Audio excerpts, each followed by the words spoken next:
Miski tõepoolest liigutas, aga mis? Vallavanema sõnul oli just Mooste vaim see, kes vana mõisahoone kindlast hävingust ära päästis.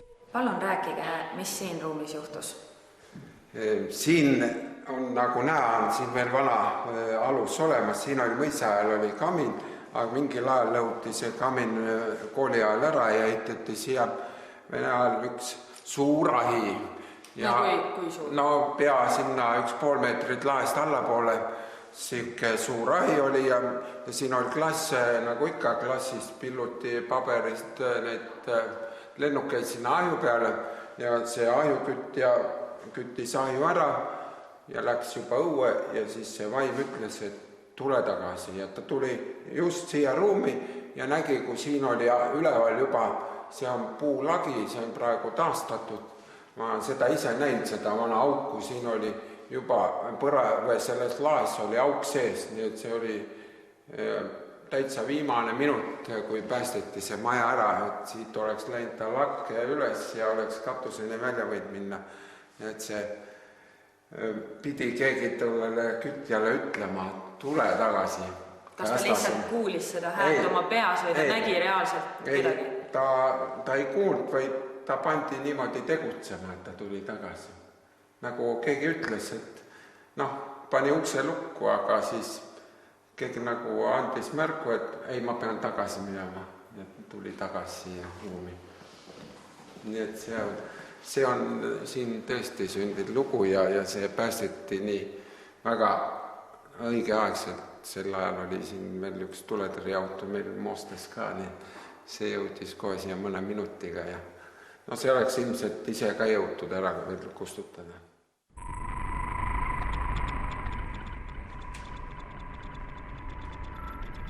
Lisaks paukuvatele ustele kuuleb mõisas ka teisi veidraid hääli.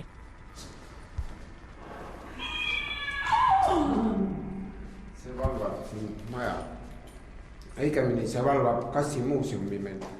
See on peakass, Mooste nimi oli Moose Katsi ja Katsi on kass, siis Moostes on kassi tausest ja see on nagu siin muuseumi peakass, mis on Mart siia meile teinud ja tema valvab siin ja nüüd oli kohe kuulda kassi häält ka siin, kassid räägivad oma vahel.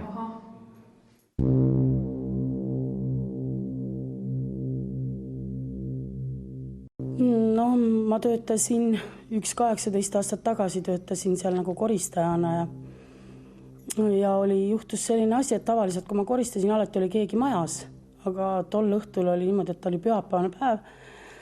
Kedagi seal enam ei olnud ja läksin täiesti üksinda sinna koristama ja juhtus selline asi, et seal oli siuke koristajate ruum, väike kompka trepi all. Ja ämbrid olid üksteise peale niimoodi laotud hästi ilusti. Et nad ei saa nagu kuidagi sealt kukkuda ja niimoodi.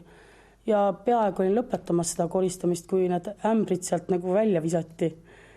Et ma ei tea, minu kohkumus oli ikka nii suur, et ma olin tükk aega täitsa sõnatu, ma ei osanud enam mitte midagi ja ma ei oska siiamaani arvata, et kuidas oli võimalik niimoodi ämbritel välja lennata sealt kompkast.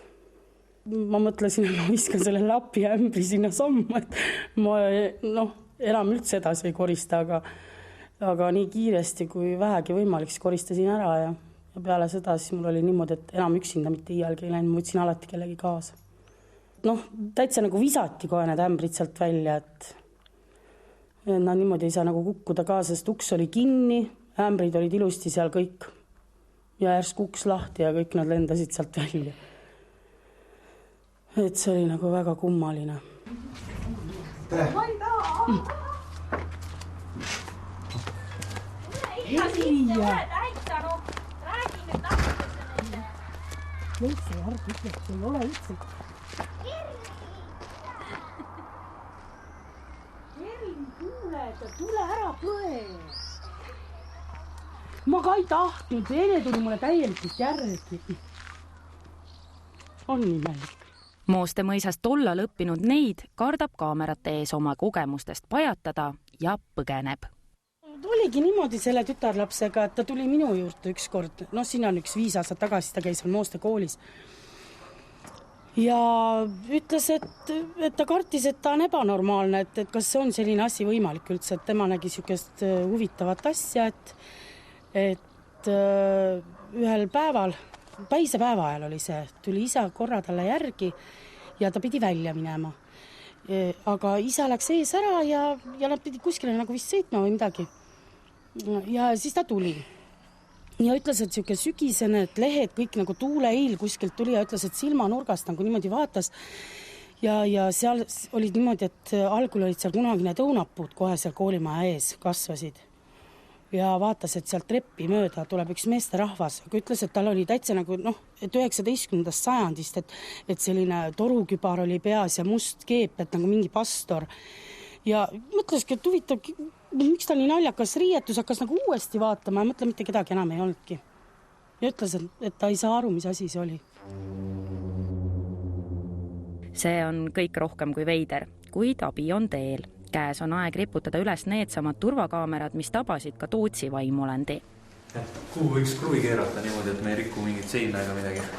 Mingi ukse sisse äkki või kuskile? Kruvi jälgib pärast. Ega siin ei saa kruvi kuhugi keerata, ainult võib-olla see uks oleks, mis läheb veel kunagi vahetusse. Aga mõisa ukse sisse küll ei või kruvi keerata. Keerame siia kuskile. Sinna võib panna, jah. Sinna võib panna. Siis ei jää midagi hullu peale. Jah.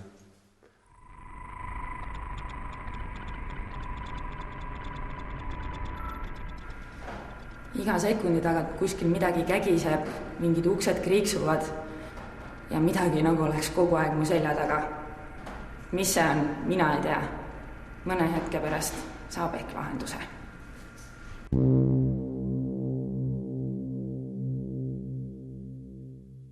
Ütlen, et täpselt kus me need kaamerad panime ja kui kauaks me need seekord jätame. Kaamerad paigaldasime jälgima pikka koridori. See on see koridor, kus need töömehed ööbisid? Jah.